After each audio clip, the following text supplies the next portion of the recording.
Hey guys, and welcome back to App Tutorial. In this video, we're gonna look at how to add height to your Bumble profile using Bumble PC. Now let's begin.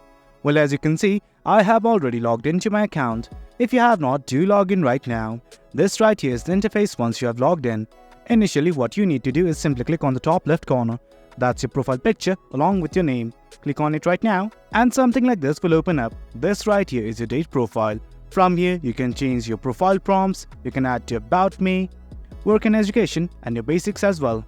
I'm simply gonna click on my basics right here. Then something like this will open up. At the very first, you'll see something like height. Simply click on this button right here. And from here, simply drag this slider to your choice. As you can see, I have added my height.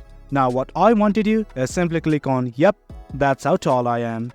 And that's it guys, that's how you add your height in your Bumble profile. It's as easy as that. Hope you guys found this video informative, and for more content like this do remember to hit like, share and subscribe. Your support fuels us. Until next time, thank you.